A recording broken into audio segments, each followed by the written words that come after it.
inscriben en la carrera de Ingeniería en Minas de la Facultad de Ingeniería en Geología, Minas, Petróleo y Mineral, les da la cordial bienvenida a la clase compartida que vamos a desarrollar con el tema de impuestos mineros.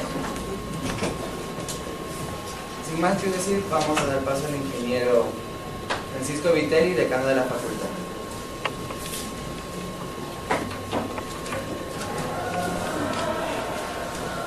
Muy buenos días a todos, en especial a la señora docente, quien les incentiva a que discutan temas de mucha importancia en diferentes tipos de ámbitos, no sé, involucrado en el ámbito petrolero, minero, ambiental, ¿no? Al señor docente, ingeniero Elías Lorango, a nuestro ex docente, el ingeniero Daniel Pilco, ¿no? Quien viene a compartir sus experiencias desde el punto de vista de instructivos, leyes, reglamentos del ámbito minero, ¿no? Sí, mira, el potencial minero de aquí en el país es muy amplio, ¿no?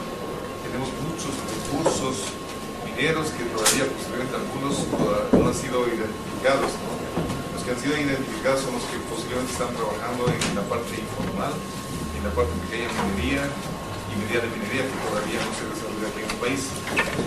Tenemos un potencial muy importante, ¿no? Y si en realidad no tenemos un apoyo irrestricto en lo referente a la garantía de inversión, aquí en el país prácticamente la minería no va a tener un desarrollo de acorde a nuestros requerimientos. Así que doy gracias por la asistencia de ustedes, señores panelistas, quienes van a compartir muchas experiencias de lo que se refiere a impuestos, básicamente impuestos mineros, ¿no? Cómo es el manejo. Así que bienvenidos, espero que esta no sea la primera oportunidad, ¿no? Sino que tengamos otras oportunidades para poder discutir estos temas que son de mucho interés para la economía del país. Antes tenemos que los impuestos desde la Constitución del 2008 dio un giro muy importante cuando se anuncia que los recursos minerales son propiedad inalienable e imprescriptible del Estado ecuatoriano, con coparticipación del sector privado. Los beneficios que se entregan al Estado bajo la modalidad de regalías, utilidades laborales atribuibles al Estado y tributos son aquellos que se pertenecen al Estado desde la Constitución de 2008. Como primer expositor tenemos al ingeniero Daniel Pilco, graduado de la Facultad de Ingeniería en Geología, Minas, Petróleo y Ambiental en 1989, con el título de ingeniero en minas. Estudió en Canadá, en Ontario, en la Aurelia University en 1993 hasta 1996. Además, hizo una maestría en gestión de la minería y el medio ambiente en la Escuela Politécnica Nacional en el año 2000. Presidente de la Asociación de Ingenieros de Minas del Ecuador, AIME, desde el 2012 hasta el 2015. Como sus trabajos destacados tenemos que descubrir las primeras evidencias paleontológicas de rocas triásicas que se utilizaron para elaborar el modelo geológico de la zona de Zamora, donde se han descubierto depósitos importantes en la actualidad como son Fruta del Norte y Mirador. En la actualidad también es un gran exponente en el campo de la minería, tanto así que ha trascendido fronteras y ha trabajado en el Perú para la exploración minera y también en el continente africano, en Angola. Demos un fuerte aplauso al ingeniero Daniel Pilco. Buenos días con todos. Contento de volver a las aulas universitarias y qué mejor a compartir con ustedes de una manera diáfana, clara, todo lo que es esto de las experiencias mineros, geológicas, petroleras, se podría decir ahora, de lo que está sucediendo, ¿no? Efectivamente, como antecedió el compañero, yo en este momento me encuentro laborando en Angola. Fui por temas geológicos mineros, pero por cuestiones de así de la vida, estoy ahorita en temas petroleros y algo de oro también. De todas la minera en Ecuador prácticamente se paralizó a raíz del mandato minero del año 2008, de abril del 2008, ya cuando en la constituyente se expidió el mandato minero, prácticamente se archivaron la mitad de las compañías, mejor dicho, las concesiones mineras que existían en el país, de 4.000 y pico que existían, bajaron a algo así como 2.000. Desde ahí empezó una estampida, diría yo, de empresas mineras del Ecuador que realmente se fueron, terminando con la última, con King Ross, que en definitiva no le gustó, no le agradó la forma de tributación que existe, que está vigente en el Ecuador, y por esa razón, se fue.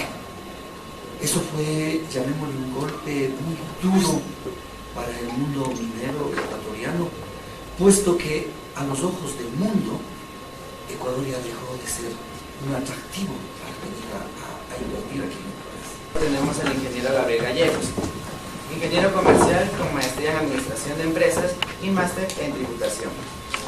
Además, tiene 12 años de experiencia en el SRI y es jefe nacional del Departamento de Auditoría Nacional de Control Tributario.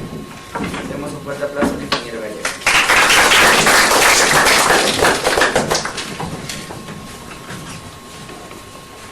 Muy buenos días, con todo realmente es un placer estar compartiendo con ustedes este foro, esta actividad. El punto de vista que ustedes ven en la hoja de vida es un poco más enfocado hacia la parte tributaria, hacia la parte económica. Realmente el servicio de rentas internas dentro de lo que es minería, tenemos un equipo dedicado para las labores de control al sector.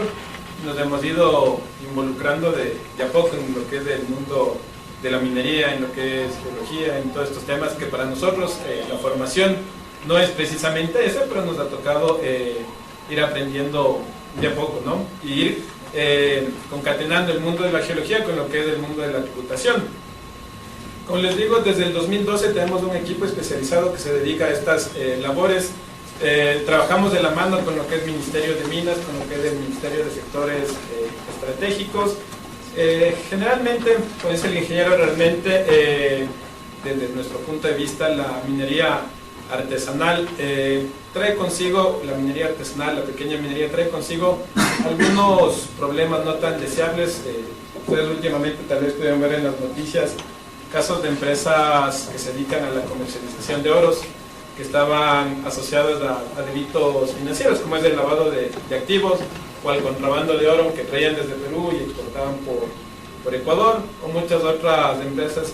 Hay casos que la misma Arcón menciona, las exportaciones de Ecuador son doble de lo que se produce localmente. Entonces eso nos lleva a decir que hay, o bien hay contrabando o bien hay una minería ilegal, que generalmente va a estar radicada en los sectores pequeños y artesanales. Si existe una gran empresa, es más fácil de realizar un control a una sola empresa que produce un montón de toneladas que ir a realizar a un montón de gente que cada una produce un poco de mineral. Y en el plano de las preguntas, ¿qué impuestos son los que pagan? Realmente, o en términos generales, tenemos lo que nosotros denominamos obligaciones fiscales mineras, que son el pago de la patente, el pago de las regalías, el pago de la utilidad laboral atribuible al Estado, y más allá el ajuste soberano, que lo vamos a ver más adelante, y el resto de impuestos que paguen cualquier otra empresa: impuesto a la renta, impuesto al valor agregado. Si bien es cierto, el ingeniero ha hablado de algunas reformas que se han realizado en el ámbito tributario, lo que sí podemos decir es que en los últimos años, de las reformas de los 2 últimos años, sí han buscado, sí han estado encaminadas más bien a atraer inversión extranjera hacia el ámbito local. Precios base de los minerales para la liquidación de impuestos. Obviamente no, esto está en función del mercado. Dese cuenta, hablemos del oro. El oro en la época que estuvo aquí, por ejemplo, Sadco. ¿Saben ustedes que Ecuador fue potencia minera allá a inicios del siglo, hasta 1952, cuando Sadco, la South American Development en Portobelo, hizo su mina subterránea que hasta ahora está produciendo? Era la más grande de América del Sur, imagínense. Obviamente, ¿a cómo estaba la onza Troy de oro en esa época? Se habla de 30, 40 dólares. La onza, imagínense. Sin embargo, tuvieron utilidad. Bueno, pasó hasta el 52, que se hizo cargo de esa cima, hasta que llegó el INEMIN, el Estado, se falsó. Bueno, no es ahora la oportunidad para hablar de eso, pero solo analicemos eso. ¿Por qué costaba 30 dólares? Después siguió subiendo. Cuando salió Nambija, por ejemplo, llegó a tener un precio casi de 800 dólares la misma onza. Fantástico. Bueno, otra vez cayó. Y cayó ya por el año 1996, 97, recuerdo que yo tenía una barrita de oro que hice fundir y todo, con necesitaba dinero, me tocó vender al precio más bajo, a $263 la onza, todo igual el equivalente, solo tenía 100 gramos. Bueno, y siguió nuevamente a subir y llegó hasta casi 2.390, que ocurrió hace un año atrás, y otra vez volvió a bajar. ¿Ya? Pero estábamos acostumbrados a altos y bajos, y bueno, en definitiva, esto de los precios de los metales está en función del consumo del mercado. Como dijeron antes aquí, no depende de nosotros, depende del mundo, de quién está consumiendo. Ellos, el consumo y la demanda es lo que impone los precios. Es tal cual como nosotros, qué sé yo, cultivamos papas, choclo, lo que sea, ¿no? Y sacamos al mercado, dependerá de la oferta y la demanda, ¿qué hay más?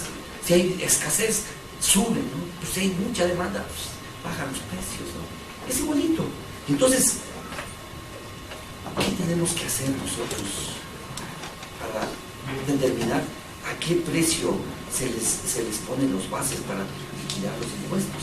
Bueno, pienso que se debe tomar un término medio, ¿ya? Obviamente yo pienso que esto aquí no debe ser precisamente gente entendida en el tema. En la intervención anterior hablamos básicamente de cuáles son los impuestos que deben pagar las empresas mineras.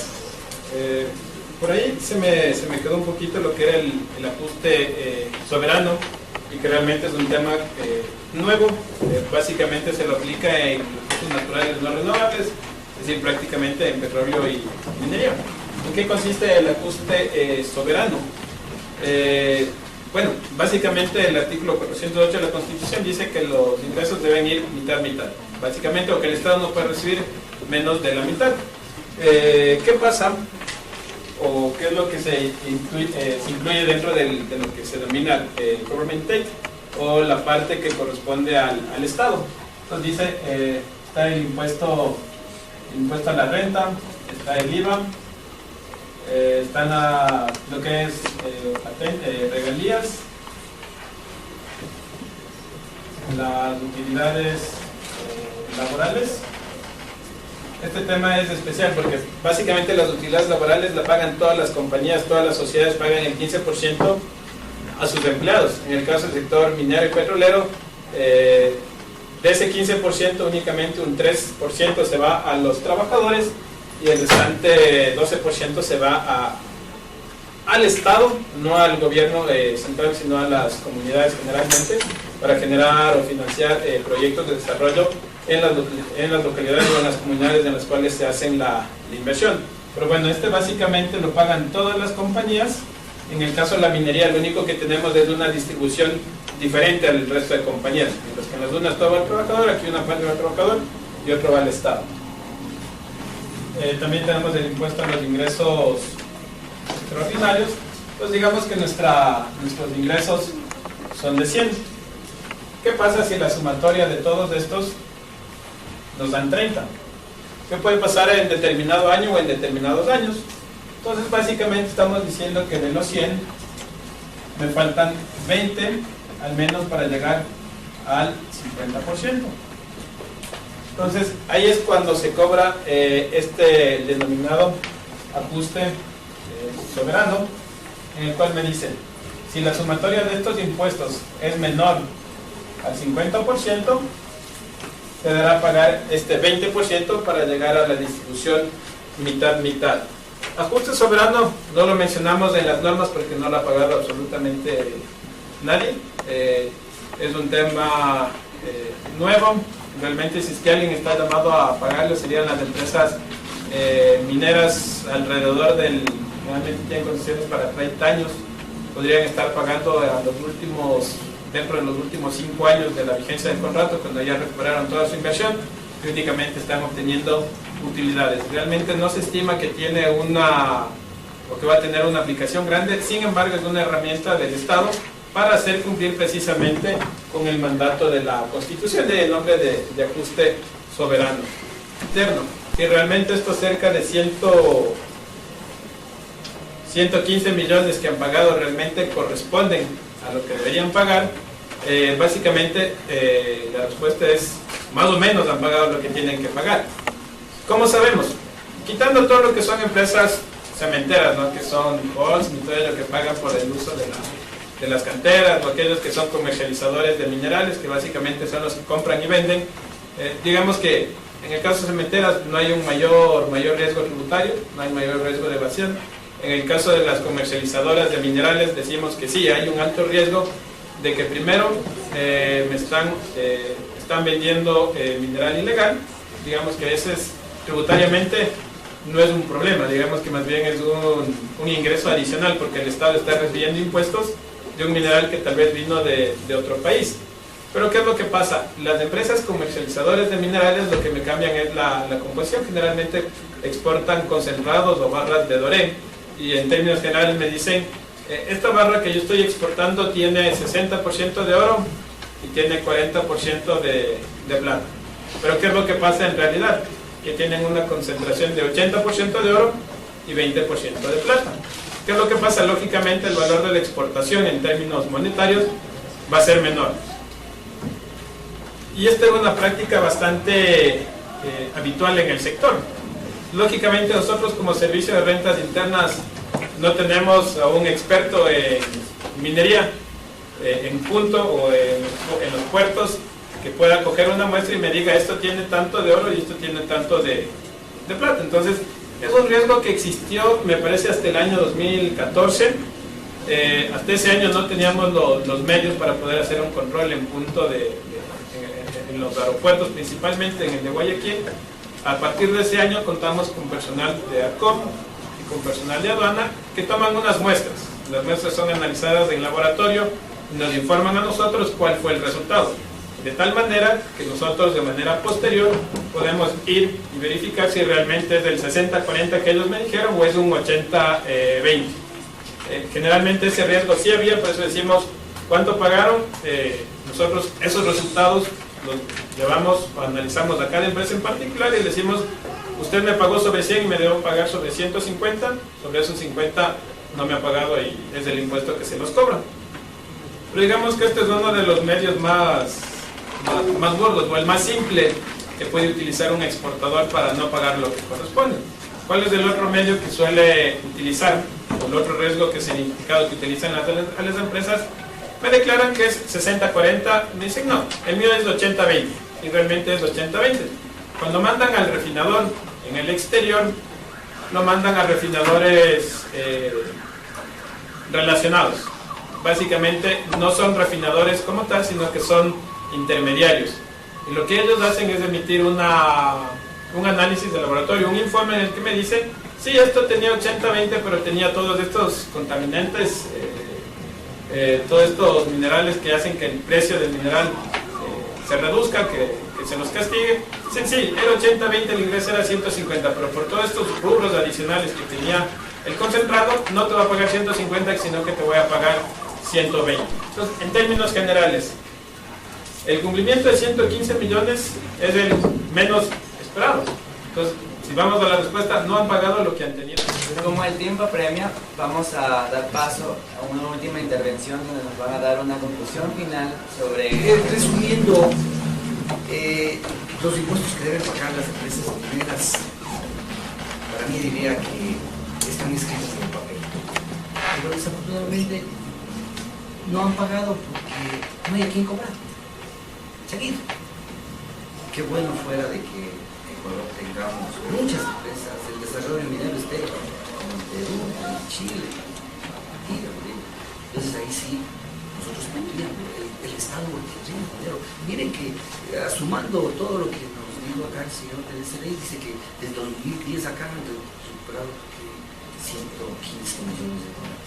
Algún rato analizamos en el Colegio de Ingenieros que realmente si no hubiera habido el mandato minero y hubiera habido el desarrollo, estuviera produciendo fruta del norte, Río Blanco, Corrientes, como estaba previsto, a lo mejor solo de tributación se esperaba algo así como 10.000 millones. No estoy exactamente en la cantidad, pero se hablaba de 3.000 millones. Entonces de 115 a 1.000 millones. Eso es lo que hemos dejado. Importante para el eleccionista es primero, ¿hay estabilidad política y jurídica? ¿Sí o no? Porque si me van a cambiar las reglas de juego, yo no voy por más que me digas que voy a pagar 0 de impuesto a la renta o 0 de todos los impuestos. Segundo, ¿el país tiene o presta las facilidades? ¿Sí o no? Porque si me dices, te pago 0 de impuesto a la renta, pero en vez de pagar 15, digamos un 20% de impuesto a la renta, a mí mismo me toca construir una carretera para llegar al punto de mina. A mí mismo me toca construir una red eléctrica para que me dé de suministro. A mí mismo me toca construir un aeropuerto, un puerto marítimo para poder exportar el mineral. Sí, no, o sea, yo prefiero pagar 15 de impuesto a la renta y que esté todo esto listo, a tener que yo mismo construir carretera, electricidad, aeropuerto, puerto. Entonces, son algunos aspectos que están antes del tributario. Uno de los otros puntos importantes es, existe recurso material y humano en el país. Si el día de mañana, vamos a poner un ejemplo, el día de mañana nos ponemos, o tenemos $1.000 millones y decimos vamos a poner una planta refinadora de papel en Ecuador. ¿Tenemos técnicos en tratar celulosa? No tenemos, la empresa no va a venir, que le sale más caro tratar o contratar a una persona afuera, traerlo al Ecuador, pagarle la casa, vivienda, rubros y volverlo a mandar los pasajes que traer un experto acá. Tenemos un río enorme como para satisfacer las demandas de agua que tienen las plantas de celulosa. No, o sea, tenemos restricciones ambientales que no van a hacer eso posible. Entonces mañana la planta, si le diga exoneración de todos los impuestos, mañana la empresa no va a venir porque no existen las condiciones. Entonces sí es importante únicamente no centrarnos o pensar que el aspecto tributario, si mañana quitamos los impuestos, mañana vienen las empresas. Y en eso sí hay que reconocer el esfuerzo que se ha hecho de parte del gobierno en tratar de promocionar los aspectos positivos que tiene el país, que lo decíamos, tiene infraestructura, tiene costos de operación bajos comparados a los de la región, las tasas de electricidad, los derechos ambientales, pese a todas las regulaciones que existen, aún son bastante más simples que conseguir en otros lugares. No estamos en una situación donde el día de mañana exista un potencial riesgo de conflicto armado. O sea, mañana no es que vamos a estar en guerra con Perú, con Colombia, con Brasil. Básicamente nulo. Hay inversiones en África donde, me corrigen, no sé, si hay personal capacitado. Muchas personas de las empresas externas van hacia allá. Es decir, en África no existe mayor formación en personal. Entonces yo creo que esos son los aspectos que sí debemos fortalecer. El aspecto tributario realmente, como país dolarizado, es bastante complicado, y esto lo habrán visto en los medios, que lo que dicen, cuando un país desea fomentar sus exportaciones, lo que hace es devaluar la moneda. Como Ecuador no puede devaluar la moneda porque tiene el dólar, tiene que buscar otras herramientas. Y las únicas herramientas que tiene para hacerlo son las tributarias. Es decir, bajo un contexto de dolarización, el aspecto tributario es la única herramienta o una de las pocas herramientas que tiene el gobierno para manejar la economía del país. Y lógicamente los cambios en la economía son del día a día y por ende los cambios en la tributación han sido varios en los últimos años. Pero no es una cuestión de que se cambian las reglas de juego porque a alguien se le ocurre cambiar. Quiero hacer un agradecimiento muy puntual por sus brillantes y esclarecedoras exposiciones. Yo creo que hemos cumplido con las expectativas que teníamos, con las preguntas y los cuestionamientos que en clase habíamos discutido. Hemos llegado a conclusiones importantes y no me queda más que agradecerles a todos, especialmente a ustedes, por habernos dado la oportunidad de compartir un punto de clase muy necesario y oportuno en estos momentos.